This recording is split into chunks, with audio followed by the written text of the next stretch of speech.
Esta historia se llama La importancia de estar preparados. Cuando yo tenía 12 años aproximadamente, mi madre me metió en un curso de liderazgo. La verdad es que nunca me gustaron esos cursos. Siempre he sentido como un poco de rechazo ante los cursos de liderazgo.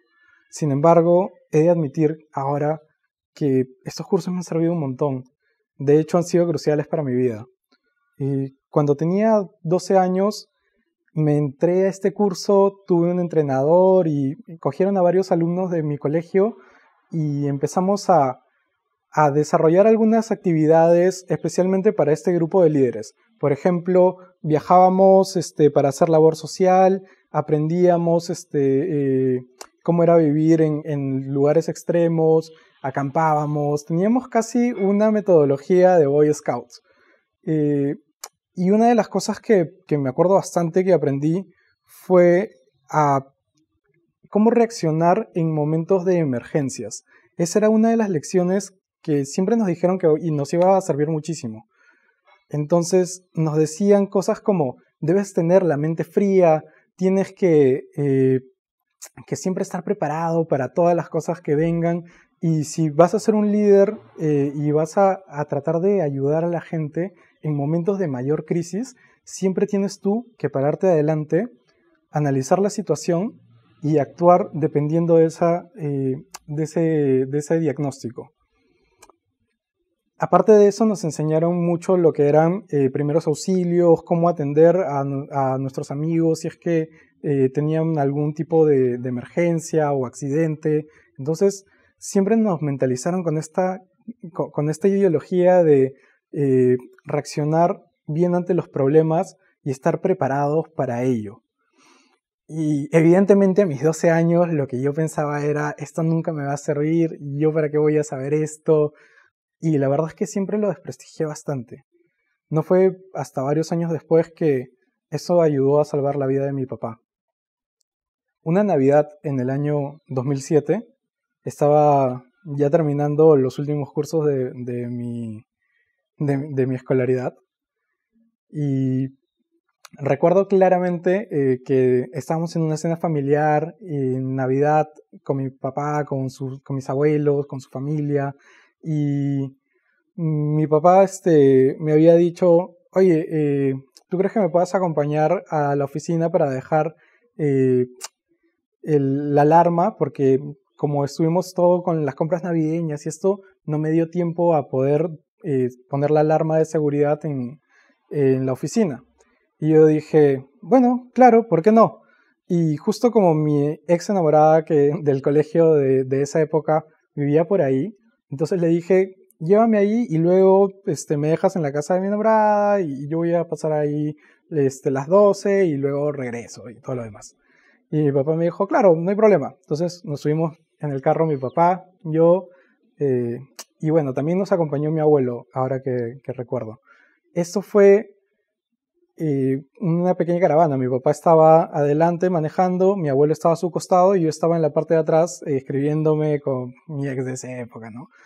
Como todo niño en su adolescencia, lo que menos importaba en ese momento eran las consecuencias de lo que era salir en una noche de Año Nuevo, de Navidad, cuando, o sea, todo el mundo ha tomado, ha estado celebrando con sus familias, y la verdad es que la calle está casi desierta. Entonces, dicho y hecho, salimos y la noche estaba totalmente oscura. Recuerdo claramente que varios de los faros de la calle estaban totalmente oscuros, no había ni un alma en la calle. Y bueno, así llegamos por todo Benavides hasta la oficina de mi papá. Mi papá tiene su oficina justamente al frente del Won de Benavides. El Won de Benavides de Caminos del Inca tiene en su frontis todo el espacio de estacionamientos. Entonces nosotros nos estacionamos literalmente ahí. Nos estacionamos mal porque no había nadie en ese momento. Así que mi papá dijo, bueno, me voy a estacionar en horizontal, aun cuando los estacionamientos eran en lateral. Entonces se estacionó, me dijo, espérame un ratito, voy, pongo la alarma y luego regreso. Entonces salió del carro, puso la alarma. De hecho yo estaba viendo cómo mi papá cruzaba la calle y todo, y ponía la alarma, la escuché, papá, y dijo, bueno, sí, no le tomó más de 2 segundos a mi papá apagar la alarma. Y estaba volviendo y llegó a la alarma central, se detuvo un momento y empezó a rebujarse en sus bolsillos y luego me miró. Y yo lo miré a él y recuerdo claramente cuando bajo la mirada para seguir escribiendo en mi celular y mi papá cruza la pista.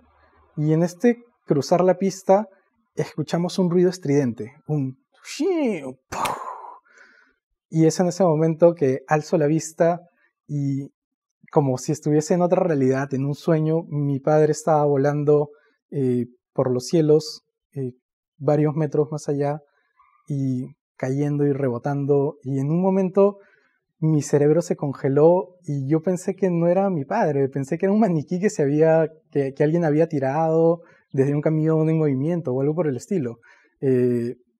Pero llegas en este momento en que dices, rayos, algo ha pasado, y te levantas y empiezas a ver todo en cámara lenta y empiezas a analizar las cosas. Y es en ese momento que estoy totalmente seguro que no lo pensé yo. Todo fue autoinstinto y entrenamiento, en que estas enseñanzas que había tenido en estos cursos de liderazgo se prendieron en mí y vi todo muy, muy calmado. Me puse sereno, me acerqué a mi padre, lo vi, el carro se fugó, el carro que lo había atropellado se fugó, para nada se detuvo, y en ese momento dije, rayos, tenemos que hacer algo. Mi papá acaba de ser atropellado. Y no sabía qué hacer, pero mi cuerpo se puso en piloto automático y empecé a hacer las cosas mecánicamente.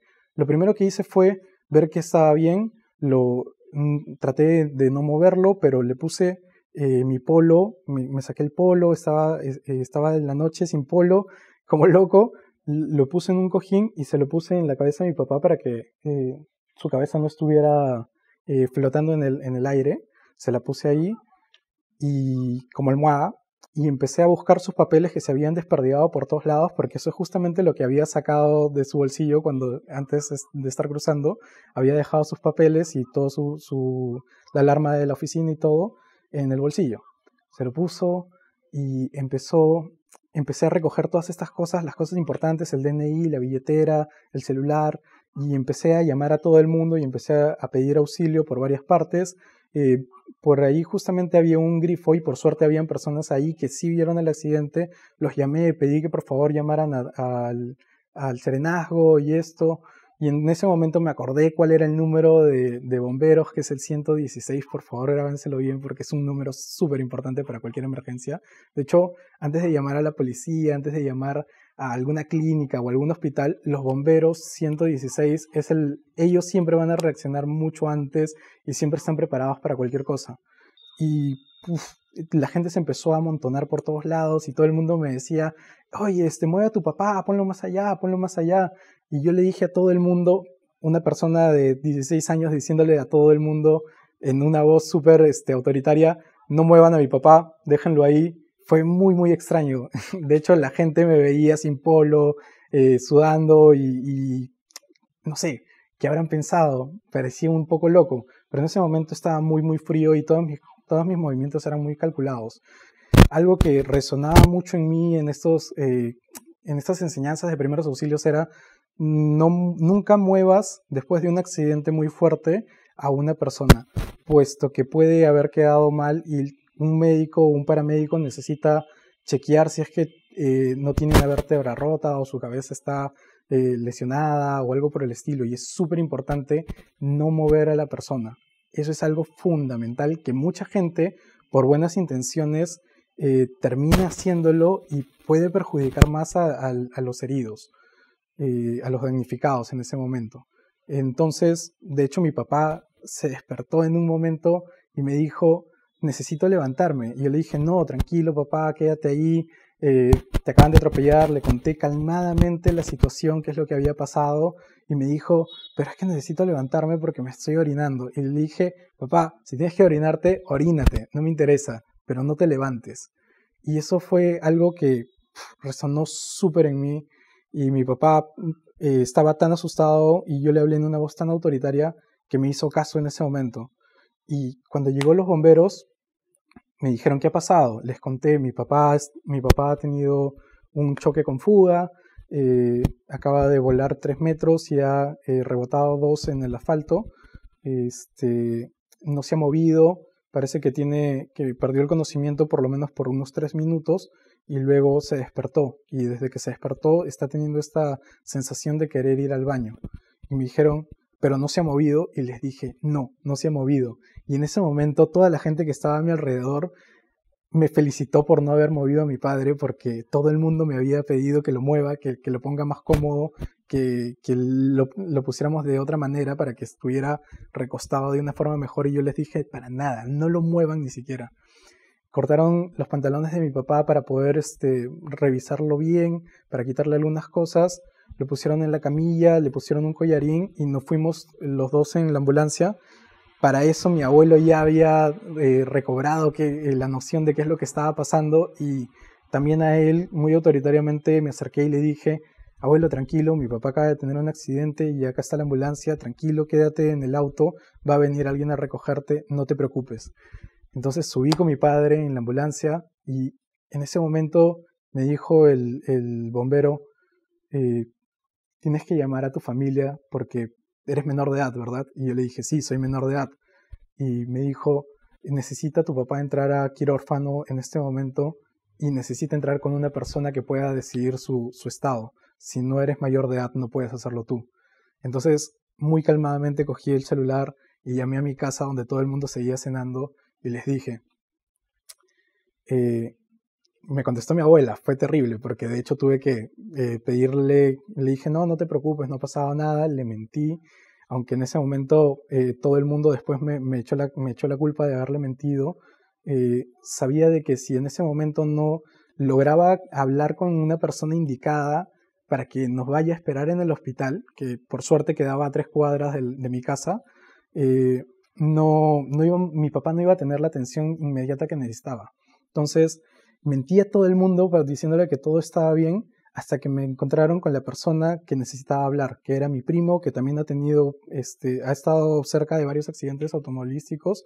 Y bueno, él fue el que dijo, bueno, no te preocupes, yo ahorita voy a ir al hospital. Entonces llegamos al hospital, ya todo el mundo estaba ahí, muchos de mis familiares estaban bastante congojados y y yo con mi primo hablamos 2 minutos, fue, ¿qué pasó? Esto, el otro, mi papá acaba de llegar, no te preocupes, ya lo van a ver, y me dicen que necesita entrar a quirófano, entra tú con él. Justo estábamos entrando, yo estaba súper calmado, recuerdo de que estaba entrando en el hospital Casimiro Ulloa por la parte de emergencias. Tienes un pasadizo con un montón de gente siempre esperando, pero si tienes una emergencia muy muy grave, solamente tienes que caminar hasta que alguien te detenga.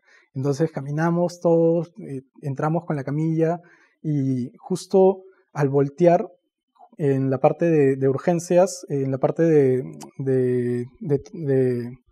traumatología, me detuvieron y me dijeron no puedes pasar. ¿Quién es la persona mayor? Y ahí mi primo siguió con mi papá. Y en ese momento yo le dije, papá, no te preocupes, todo va a estar bien, tranquilo, no pasa nada. Y todo el mundo estaba llorando atrás mío, pero yo estaba súper calmado. Y mi papá siguió por el pasillo y dobló a la mano izquierda para entrar a traumatología, y recuerdo claramente que justo cuando mi padre dio esa vuelta, yo dejé de estar en modo piloto automático y se me vino todas las sensaciones humanas en el cuerpo. ¡Pua! Me desmoroné, empecé a llorar ahí mismo y dije, pucha, ¿por qué está pasando esto? Y todas las cosas que los seres humanos piensan en ese momento. Después de todo, mi papá salió de cirugías, tuvo varias cirugías y por varios meses estuvo hospitalizado. Y lo que más recuerdo de eso fue que el cirujano dijo, tu padre se ha roto la pelvis. Si se hubiese movido en ese momento, o si alguien lo hubiera movido, se le hubiese rasgado los riñones y hubiese tuvido una sepsis por toda la orina que hubiese salido a su organismo. Qué bueno que nadie lo movió. Y en ese momento dije, rayos, si no hubiese tenido este curso de ayuda, de primeros auxilios, no hubiese podido salvar a mi padre. Y es algo que un montón de gente no sabe, que un montón de gente por buena gente, por buenas intenciones, trata siempre de poner cómodo a la gente que ha tenido un accidente o que no sabe a quién llamar o que no sabe cuáles son los primeros pasos para atender a una de estas situaciones. Y esa es la importancia de estar preparado, esa es la importancia de, aun cuando tengas 1000 cosas en la cabeza, los líderes siempre tienen que estar preparados ante las emergencias y tienen que pensar en qué es lo peor que puede pasar, porque gracias a estar preparado uno puede salvar a la gente, uno puede tomar mejores decisiones ante problemas difíciles y uno puede tranquilamente dejar de sentir estas emociones que nos embargan y poder reaccionar eh, calmadamente ante una situación de peligro, sobre todo si es que tenemos a personas en nuestro cargo.